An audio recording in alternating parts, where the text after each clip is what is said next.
天佑至宗皇帝驾崩，其弟楚让继位。不久之后，至宗次女九龄公主奉旨下嫁武德司统领陆云奇。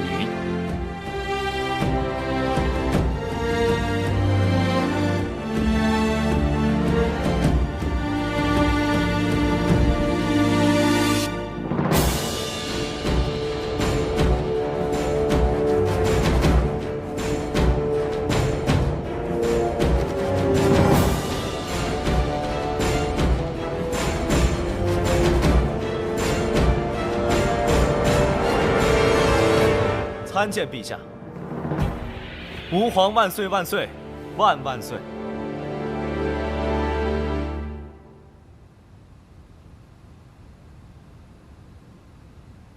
九龄莫不是有何委屈啊？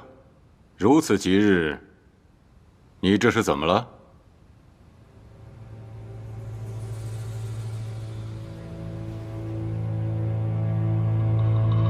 楚让，你为何要害我父皇？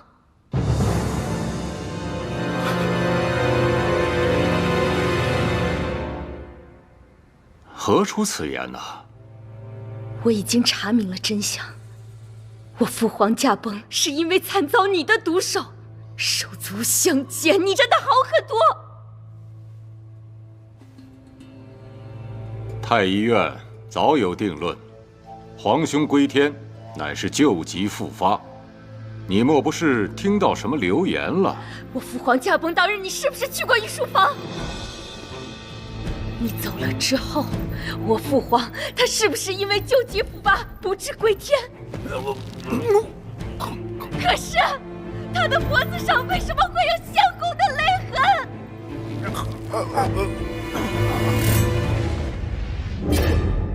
就是他，楚让，是他杀了我的父亲。你是受何人挑唆了吧？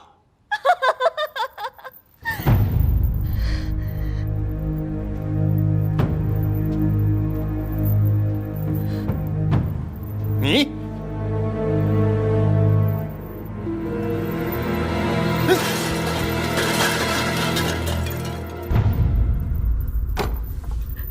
是你杀了我父皇。是。你要如何呀？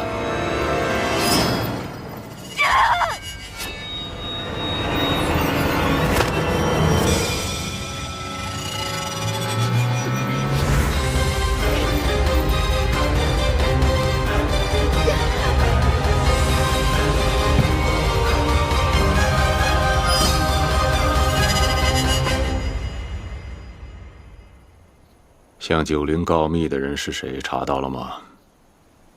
九龄怎么样了？禀陛下，动了大刑，可他就是不肯招供。哼，老奴仔细检查了一遍，跑了个丫鬟，叫冰儿。你说这个九龄该怎么处置啊？这个，陛下心里一定早有决断。老奴只是担心，这个楚九龄有个姐姐和弟弟，他们三人会不会共同参与了此事啊？不会，他们姐弟三个里头，九离最是单纯，这九荣尚未成年呢。只有这个九龄，冰雪聪明，心思缜密，最得我那个皇兄的宠爱。老奴斗胆，既是冰雪聪明，那为何还会赐嫁？他若赐嫁成功了，自是了却了他的心愿；如若不成，他那是求死。他死了，朕估计舆论也就自然不能拿九离九荣怎么样。你看看，这个孩子简单吗？啊？他可是太不简单了。朕让陆云奇娶她，就是为了以防万一。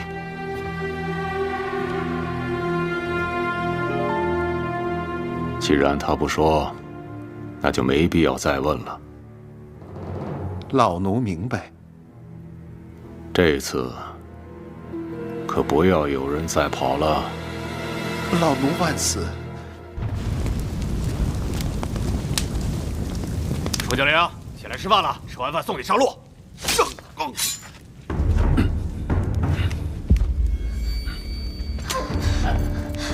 父亲，外面狱卒迷晕了，咱们得快。好。九龄，九龄，九龄，他们怎么把你伤成这样了？暂无生命危险，赶快离开这儿。好。走，快走！大人，属下今天当指使，亲耳听到，陛下要杀九龄公主。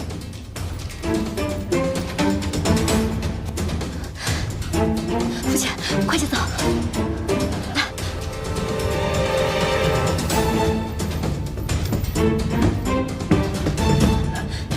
这边。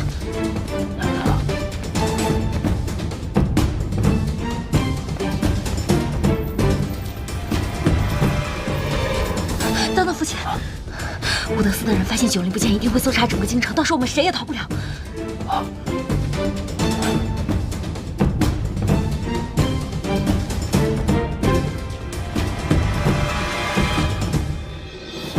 真真不孝，来世再做您的女儿。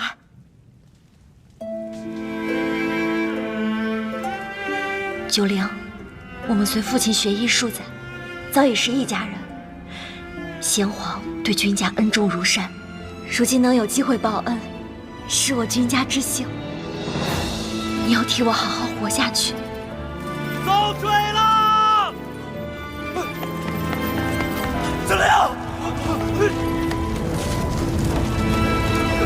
快！拿水，快救火！是大人！快！快点！快救火！快点！小梁！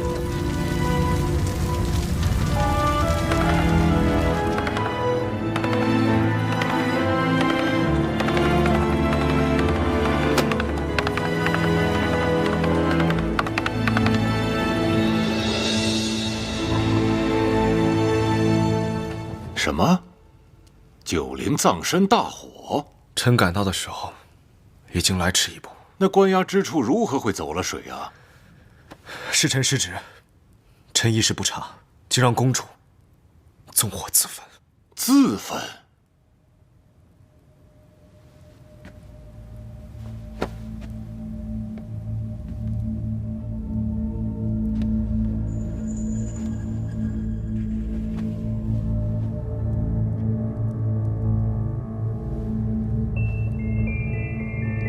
九龄是朕最喜爱的一个侄女儿，打小就乖巧懂事。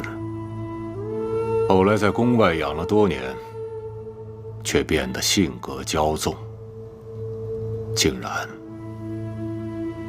要行刺朕。既然人已经不在了，朕不会罪及他人，继续追究了。谢陛下圣恩。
灵啊，为师用秘方给你换了一会的容貌和声音，只是可惜，你原来的脸和声音。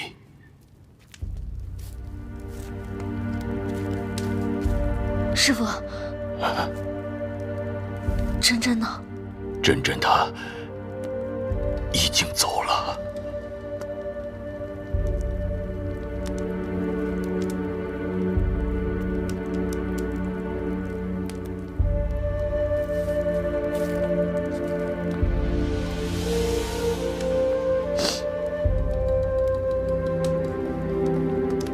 只有真真替你留在狱中，在纵火掩盖此事，楚让才会相信你已经死了。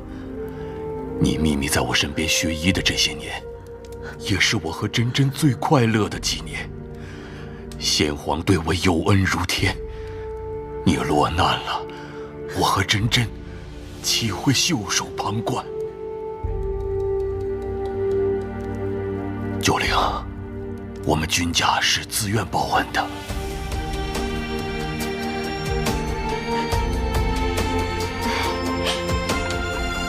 哦，是啊。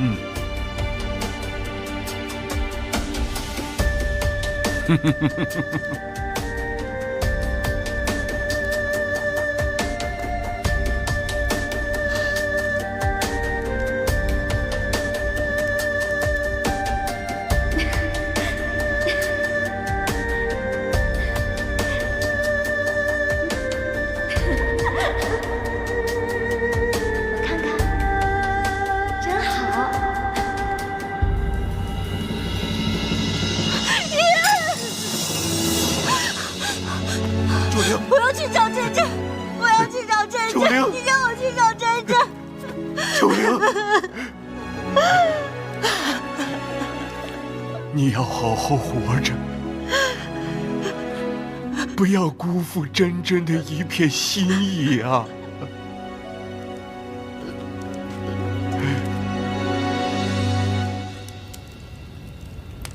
父皇驾崩，我们姐弟三人就成了楚让的眼中钉。我答应嫁给陆云奇，也是为了让他放下戒心。就算我入宫行刺失败，他也不会再对他们动手。九黎公主和怀王殿下确实暂无生命之忧。事到如今，将你的容貌变成真真的样子，是不得已而为之，可也是不幸中的万幸。从今往后，再也没有人能将你和天佑的九灵公主联系在一起了。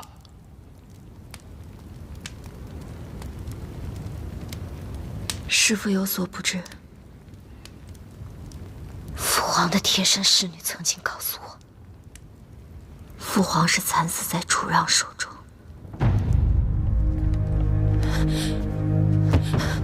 公主，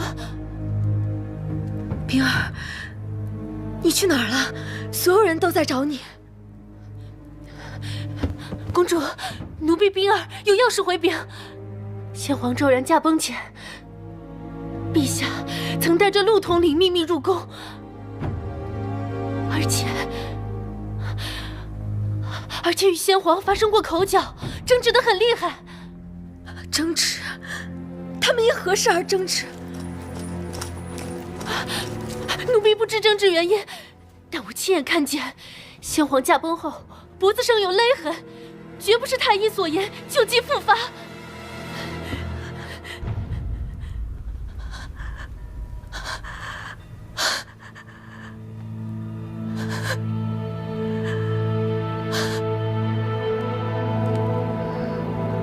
师父，我不甘心。孩子，老天自有公道，但你要活下去才能讨回公道。你的命定要好好珍惜。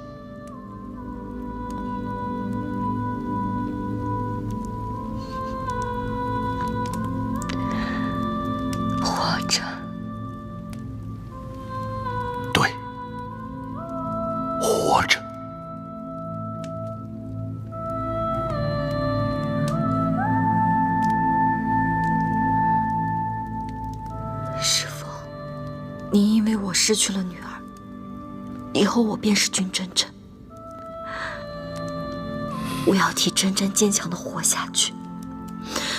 好，只有活着，才能讨回公道。好孩子。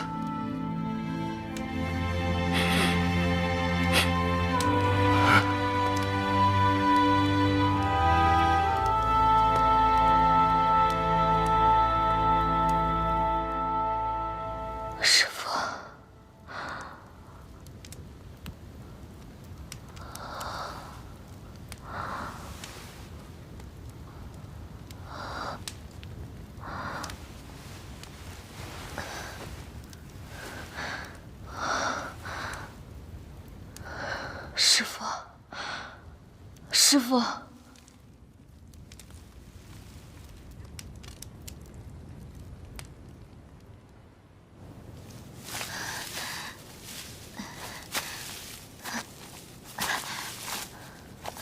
师父。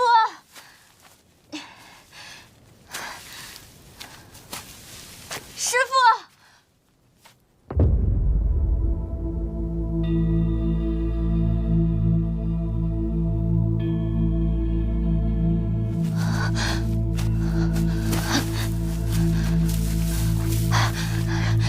师父，师父，师父，师父，师父。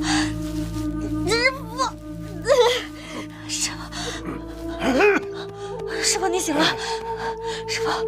师父，我是九灵。师父，为师看到紫影现出，高兴得过头了，没注意到脚下跌下了山崖。好，你先别说了，先保存体力。我带您回去，忍着点儿。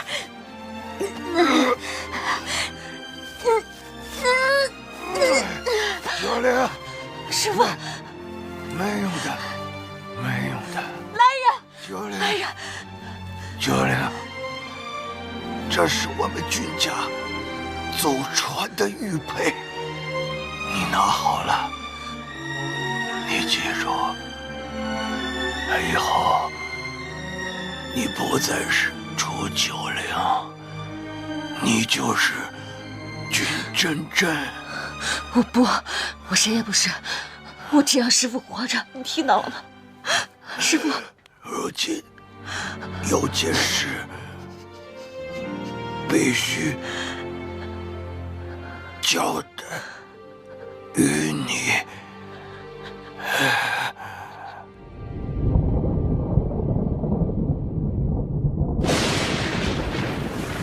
九灵，为师手札里有一枚先皇生前交予我的封条。事关太延3年，太上皇被北齐人杀害一事，先皇曾怀疑此事与楚让有关，命我暗查。不久后，他却被楚让所害。我想这便是楚让发难的缘由，也是楚让的软肋所在。如今你势单力薄，断不可贸然回京自投罗网，不如先行前往泽州彻查此事。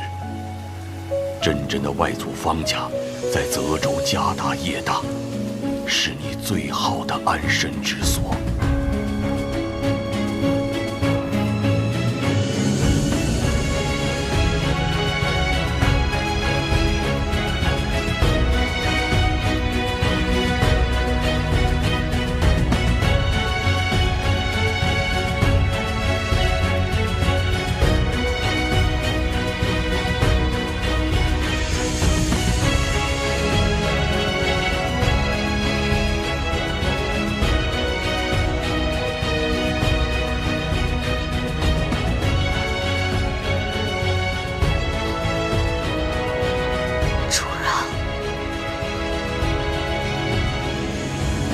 我一定会替父皇讨回来，让真相大白于天下。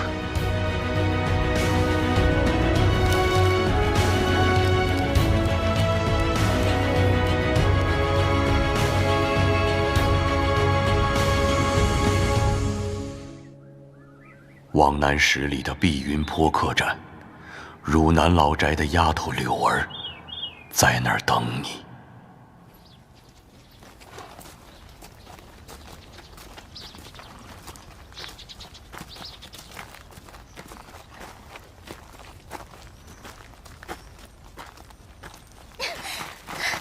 放开我！光天化日的，你们要干什么？干什么？卖了你给我抵房钱！嘿，还有没有王法了？我要去官府告你们！你骗吃骗喝1个月，还要告我？谁骗你了？我们家老爷小姐肯定会来的。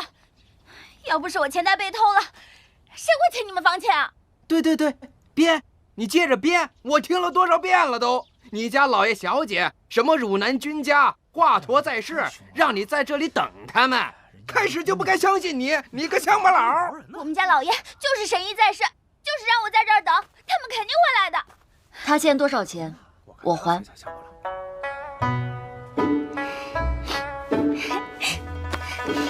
小姐，我总算等到你了。这么多年没见，你长得越发的好看了。从老宅跟出来的那些人都不愿意等了，他们抢了我的钱袋跑了。现在好了，我跟你在一起，就没有人能欺负我们了。柳儿不哭，你这些日子辛苦了。我接下来要去投奔外祖方家，如果你愿意，可以和我一起。愿意的，愿意的。小姐去哪儿我就去哪儿。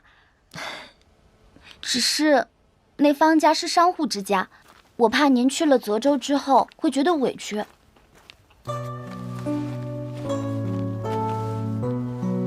到底是官家还是商户，我并不在意，因为什么身份都不重要。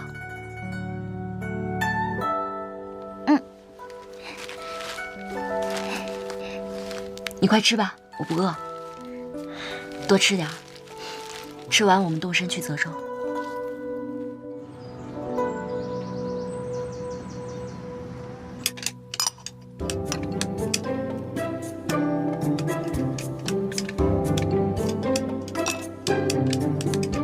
手劲这么大，跟着算盘欠你银两似的。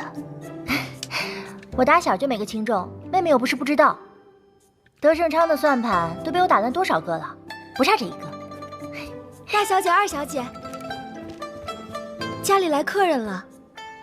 咱们家什么时候客人断过？你慌里慌张的做什么？说是老夫人的外孙女。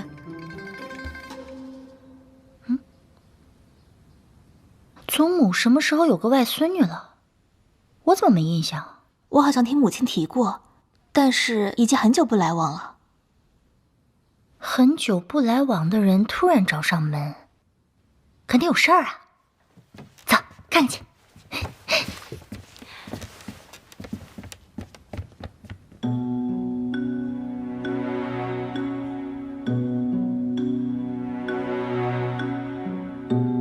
你是玉贤的女儿，君真真。是，祖母。走近些。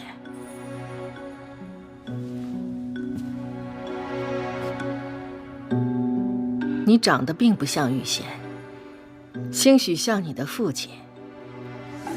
玉贤出嫁到汝南，便再没有回来。玉贤走了这么多年，消息传来的真真假假，分不清楚。你母亲是怎么亡故的？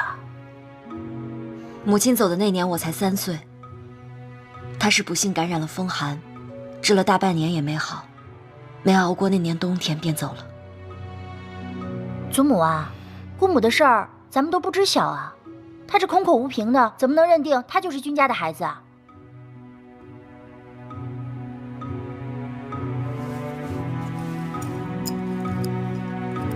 祖母，这是君家祖传的玉佩。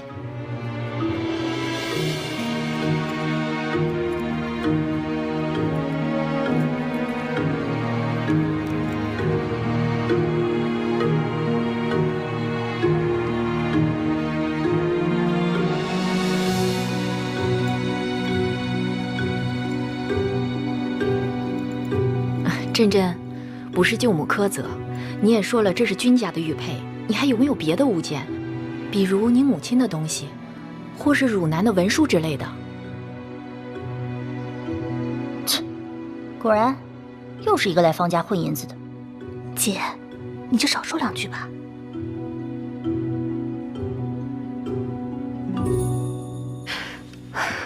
母亲，不如这样吧，先让珍珍住下，我们再差人去汝南打听，假的真不了，真的也假不了。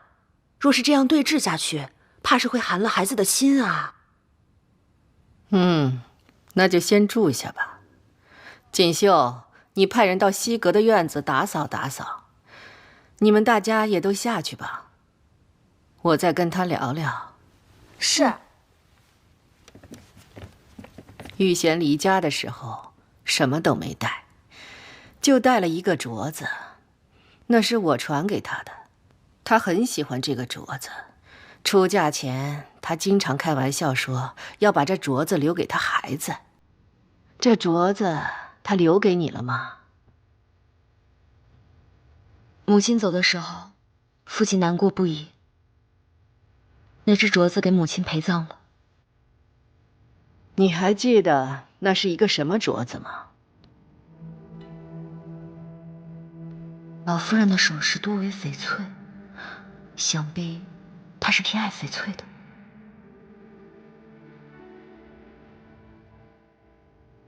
隐约记得，那是一只绿色的翡翠镯子，很通透。西阁的院子也收拾好了，芍药，带他过去吧。谢祖母。是。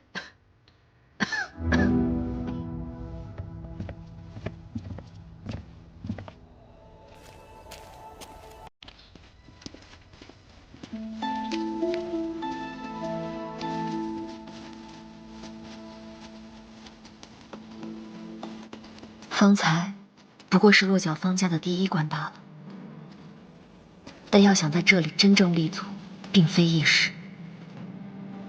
眼下我必须寻找时机，赢得方家人的信任。珍珍，愿你在天之灵保佑我，尽快查清泽州隐秘。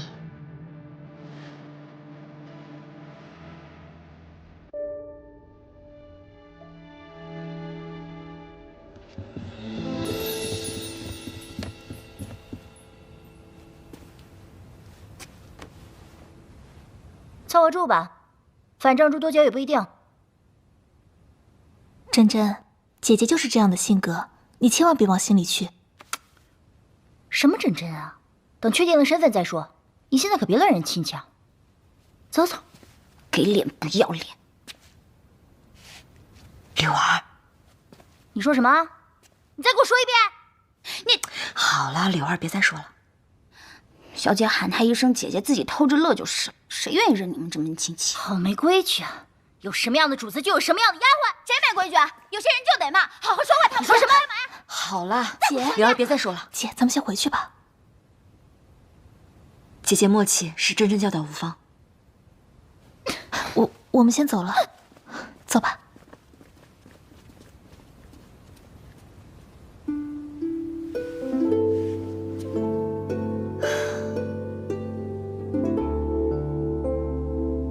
小姐，我以后不会了。你呀，我们刚到方家，要谨言慎行才好。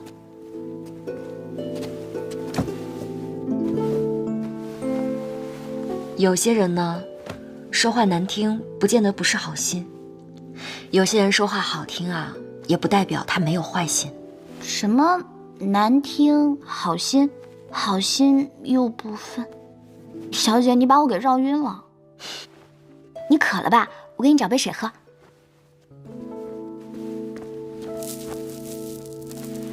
经历的事情多了，自然而然就懂了。喝茶。哦，对了，老爷在信里交代，我从汝南老宅带回来一样东西，他说非得要亲手交给你。啊，在这，拿。这是什么？不知道。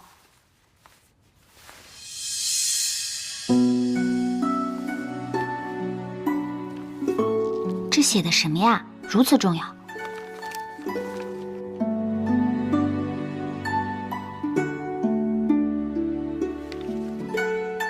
这是与宁氏公子的婚书。宁公子，我知道，他可是多少女孩梦寐以求想嫁的对象。真真若还在世，这也不失为一桩好姻缘，但我绝不能忍。小姐，你不用害羞，咱们全府上下谁不知道这是一门好亲事啊？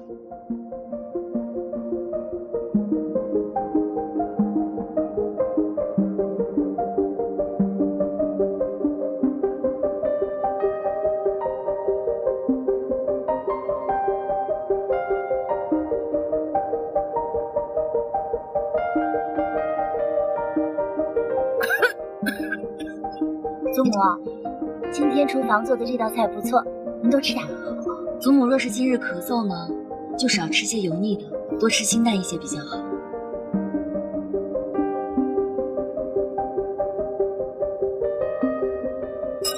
君真真，你故意挤兑我是不是？姐姐误会了，我也只是看到了，就随口说了一句。我们君家祖上开医馆的，小姐是懂医才说的。你父亲让你成了家，传医术，是有医傍在身是好事儿啊，但以后啊就不要学了，跟着姐姐们学做生意吧。我们小姐喜欢什么就学什么，为什么非得学经商啊？再说方家也不是没有男丁，不还有个小少爷吗？为什么非得女子学经商啊？柳儿，我们方家的事儿轮不到你一个外姓人指手画脚。祖母，君家是读书人，读书人断不可能养出这种什么规矩都不懂的女儿来。我看汝南的消息不用等了，趁着天没黑透，赶早轰出去算了。汝南的消息不等就不等了，看好了，小姐，咱们的婚书拿出来让他们瞧瞧，吓掉他们的眼珠子。你倒拿呀！好了，什么婚书啊？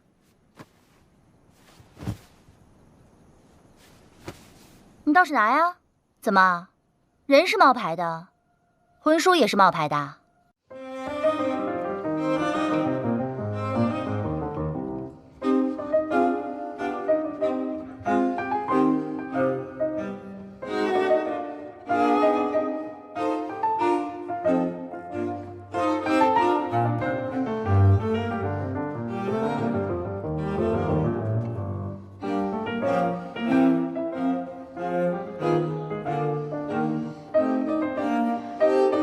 看着不像假的。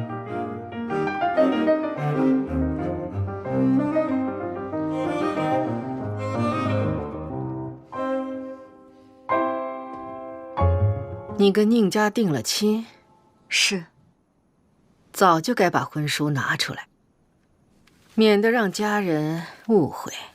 家中变故不如从前，这婚约也是以前定下的，不知现在还作不作数，算不得什么证据吧？你也太小看宁家了。宁十公子素有清贵美誉，做人有信。既然是双方长辈定下的婚约，人走了，婚约还在。改日我带你到他家走动走动，认识认识。祖母，不用这么快吧？就这么定了，吃饭吧。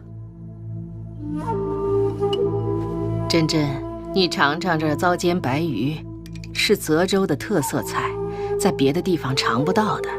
谢谢祖母。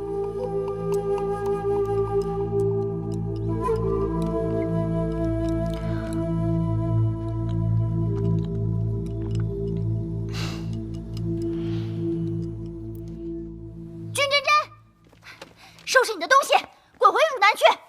我们方家不欢迎你。怎么了，锦绣姐姐？祖母为了你的婚事都气出病来了。什么？少在那假惺惺的装好人了。昨晚是不是你去祖母屋里，催着她今天去宁家了？我是去了你不用解释，没人想听。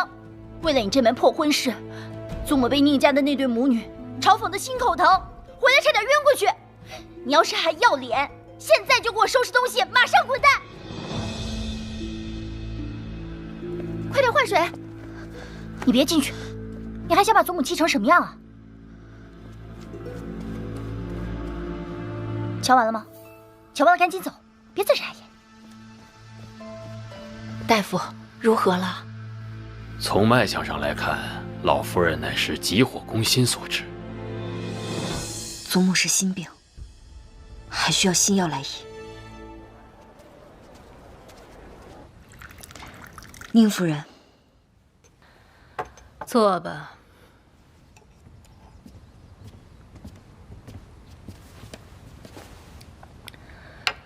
你们家老太君上午已经来过了，你来可还是为了此事啊？正是。灵儿，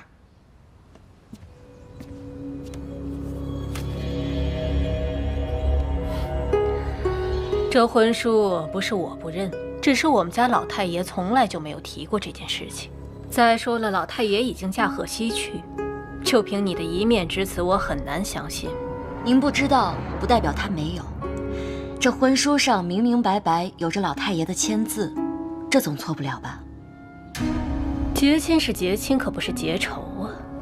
有的时候做事可不能只凭手段。你纵然一时如愿了，可是你难过的是一辈子。既然如此，那宁夫人打算怎么拿回这封婚书，让我退了这门亲事呢？君小姐，我已经说过了，我们家老太爷从来没提过这事，救命之恩也没提过。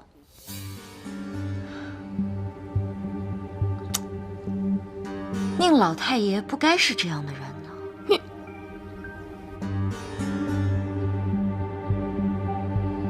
我听闻你们家在这个地方是祖传行医的，想必救过的人不计其数吧？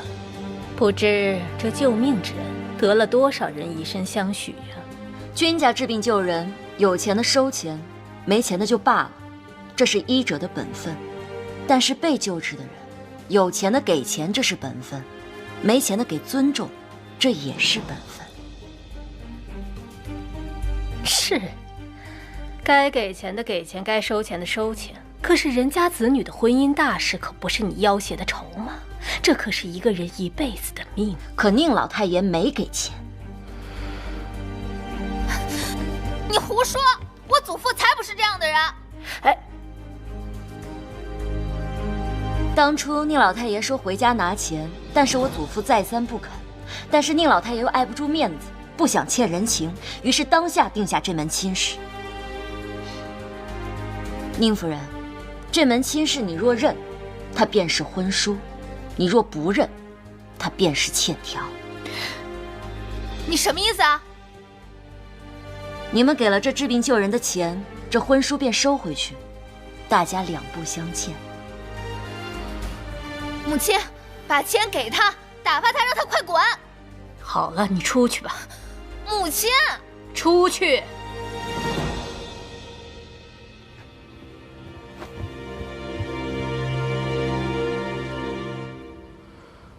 君小姐是不是觉得很委屈？宁夫人也觉得很委屈吧？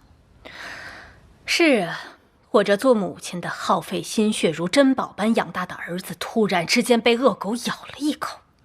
这个牲畜还不知人情，我是打不得骂不得，我打了骂了，反倒说我不大度，我真是委屈又心疼啊。但是作为一个母亲，我遇到这种事情我也就忍了，可是子女遇到这种事情，我忍不得。君小姐，这桩婚事对你来说是一跃龙门得富贵人生，我们宁家乐善好施，可是扶持你的命运这件事情，我是觉得委屈又恶心。宁夫人，乐善好施也是君家祖传的本分，不管是路边的乞丐还是上门的灾民，我们从来都是治病救人，不图回报。当初宁老太爷要是说一句没钱就罢了，可是定下这婚书，如今给我们置于恶人之地，我们也觉得既委屈又恶心。有些事是会变的，但有些事是不会变的。比如说人的命，有的人生下来就是个贱命，不是攀上别人就能变成富贵命的。我记得宁家当初第一个功名也是买的吧？你怎么知道？花钱买通了上上下下，攀上了府学大人，对吗？宁夫人不必慌张，我不会去传播你们的发家史。只是我想告诉你，这世间很多事确实可以花钱办到。当初宁家花钱买下功名，摆脱了这贱民之命，那如今花钱买下这婚书，摆脱贱民之命，不是一个道理？况且2000两足矣。甄小姐算得够清楚啊！夫人谬赞了，这生意合算。去，拿2000两来。慢着，2000两是刚才的价，现在变了，5000两。